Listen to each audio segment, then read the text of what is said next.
자, 축구 얘기 다시 한번 좀 해야겠습니다. 지금 뭐 청취자들의 문자가 엄청나게 쏟아지는데요.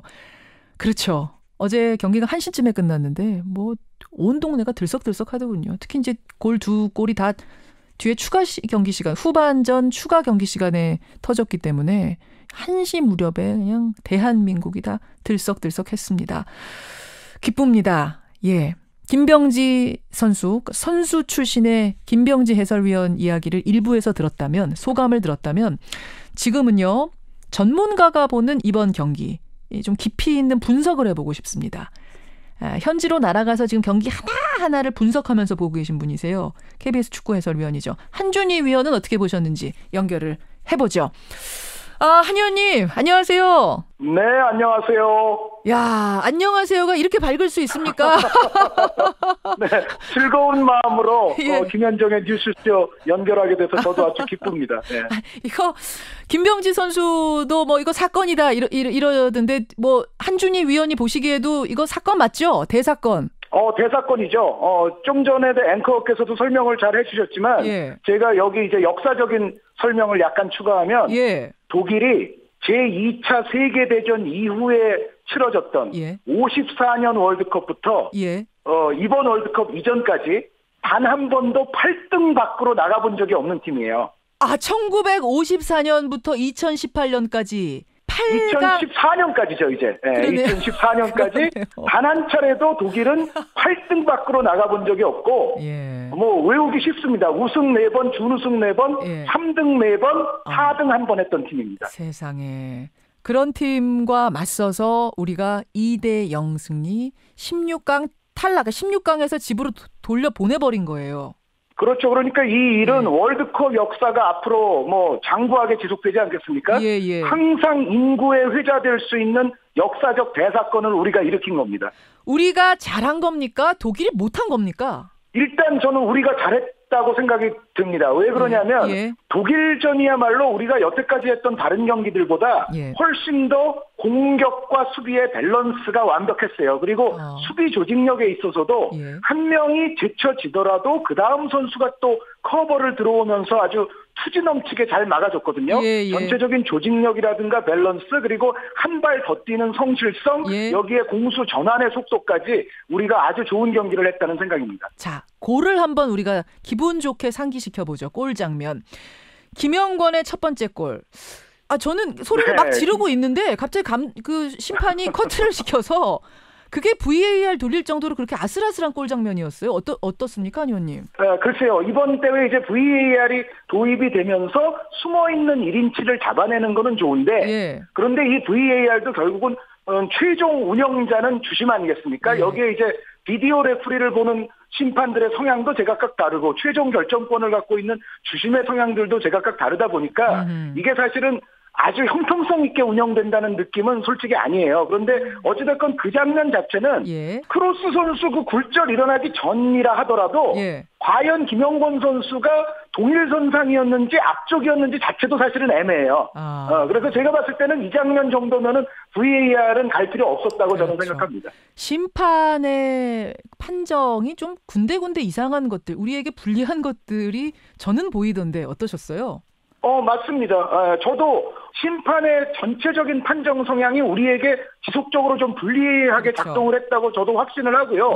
그리고 이제 마지막에 추가 시간도 사실은 그래요. 물론 이제 추가 시간 중에 시간이 또 소요가 되면 그거를 이제 심판 재량껏 좀 더 줄 수는 있는데, 그런데 기본적으로 6분이라고 나와 있는 시간을 9분으로 공식적으로 변경시키는 것은 저는 사실은 이것도 좀 우리에게는 전체적으로 많이 불리한 것의 한 사례라는 생각입니다. 근데 결과적으로는 우리가 추가 시간에 2골 넣은 거네요.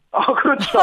결국 노이어 선수에게 멋지게 주세송 선수 인터셉트에 이은 또 아주 멋진 공간 패스로서 손흥민 선수의 두 번째 골을 정말 독일이 할 말 없을 정도로 추가골을 넣은 것이 우리에게는 더 시원하게 아주 잘 됐습니다. 그러니까 이게 9분을 줬다는 게 이례적인 거였어요. 그게 이제 독일에게 유리하게 하고자 준 게 아닌가라는 의심이 드는 거였지만 결국 우리가 잘 살려내서 2골을. 어쨌든 한준희 위원님, 이렇게 독일전 잘했는데 수비도 잘하고 공격도 잘하고 지금 완벽했다라고 말씀하셨는데 독일전처럼만 뛰었으면 멕시코, 스웨덴 다 이길 수 있는 거였어요? 뭐 축구라는 것이 뭐 가정법은 소용이 없지만 예. 오늘 정도의 경기력이었다면은 상상을 하건대는 멕시코 스웨덴에게도 좀 더 좋은 결과가 나오지 않았을까라는 생각은 해봅니다. 그렇죠. 저는 그 스웨덴전에서의 작전이 못내 좀 아쉬워요. 독일전 이겼다고 해서 이것으로 그냥 됐다 위로하고 이렇게 간다면 또 그냥 모래성 쌓고 끝나는 거 아닙니까? 바로 그렇습니다. 저도 굉장히 예전부터 그것을 강조해 왔는데요. 예. 우리가 모든 문화에서 그렇지만은 사실 우리 이번 월드컵 거의 벼락치기 한 겁니다. 평소 실력은 잘 양성하지 않고 예. 사실은 이제 시험 직전에 벼락치기 해가지고 어떻게 그래도 마지막에 좋은 결과를 하나 얻어내기는 했는데 예. 이런 식으로 쌓은 모래성, 이런 식으로 본 시험은 사실은 시험 하루 지나면은 그 다음 날부터 다 잊어버리지 않습니까? 그렇죠. 그런 것처럼 예. 우리 축구의 토양 자체가 이 독일전 승리 하나로 인해서 굳건해지지는 않고 이것이 우리의 발전에 있어서 뭔가 발전을 보장하는 그러한 또 승리까지는 될 수 없다는 것을 우리가 확실하게 각인을 하고서 앞으로는 좀 더 정말 한국 축구의 미래를 위한 초석을 잘 다지고 합리적인 준비를 해 나가야 된다는 생각입니다. 아주 좋은 지적입니다. 우리 한 줄기 희망 본 겁니다. 그냥 무너진 상태에서 1%의 가능성을 봤다. 이런 느낌으로 긍정적인 마인드만 살려서 돌아오기를 그리고 다시 시작하기를 이거를 이제 선수들과 감독에게 부탁드리고요.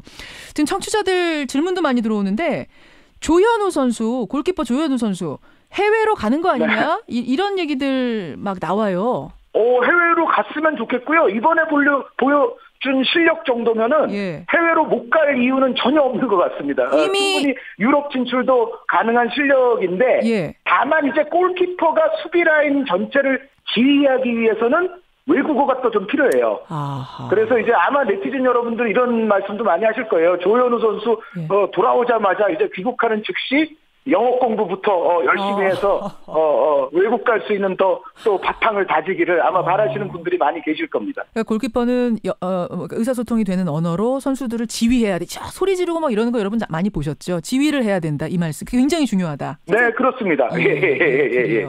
또 한 명은 장현수 선수인데 사실은 스웨덴전, 멕시코전에서 부진을 보였습니다. 그러면서 좀 국민들의 질타가 상당히 많이 쏟아졌어요. 어떻게 장현수 선수는 어떻게 보세요? 좀 마음에 부담 덜었을까요? 장현수 선수, 장현수 선수가 이번 월드컵에 있어서 좋지 않은 대회를 보냈다는 데에는 저도 동의를 합니다. 그리고 장현수 선수가 경기 상황마다 선택했던 플레이들이 그 순간에 선택할 수 있는 최선의 플레이가 아니었다는 점에도 저는 동의를 합니다. 다만 이제 그렇다고 해서 이제 장현수 선수의 어떤 인격적인 모독이라든가 가족에 대한 모욕이라든가 이런 데까지 나아가는 것은 절대 안 되죠. 그거는 바람직하지 않다라는 말씀은 꼭 드리고 싶고요. 어찌됐건 장현수 선수는 이번 이 월드컵 그리고 이 월드컵으로 오는 여러 가지 과정들을 뭔가 자신의 인생의 또 다른 도약대로 함기를 바라는 마음이 간절합니다.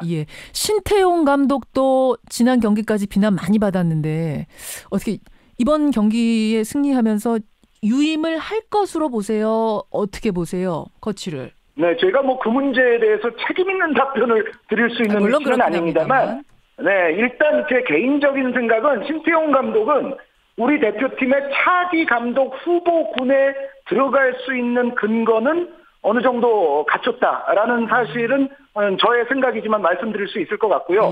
다만 이제 감독 누구가 해야 된다, 누가 계속해야 된다, 아니면 바꿔야 된다 이 문제보다도 감독을 결정함에 있어서 명확한 기준 그리고 세밀한 프리젠테이션을 받고 우리 축구에 대한 미래에 대해서 어떤 청사진을 갖고 있는지를 투명하고 공정하게 심사를 해서 앞으로는 이제 새 감독을 뽑는 프로세스 자체가 저는 중요하다고 생각을 합니다. 신태용 감독의 유임이 됐건 아니면 다른 한국인 감독이 됐건 다른 외국인 감독이 됐건 그런 과정이 있을 때는 국민 모두가 이것을 충분히 납득하고 받아들일 수 있지 않겠나라는 생각입니다. 역시 한준희 위원이네요. 정말 적확한 지적해 주셨는데 한준희 위원하고 이렇게 기분 좋은 인터뷰를 하게 돼서 정말 저도 기분 좋고요. 네, 감사합니다. 한 줄기 희망을 가지고 돌아오게 된 우리 선수 16강 비록 진출은 아쉽게 못했지만 그 자체에 너무나 감사합니다. 저는 이 상황이 감사합니다. 한 의원님 러시아에서 고생 많이 하셨어요. 고맙습니다. 네. 아직도 좀 남았습니다. 감사합니다. 예. 예, 러시아에서 지금 월드컵 해설하고 계시는 분, KBS 해설위원 한준희 위원이었습니다.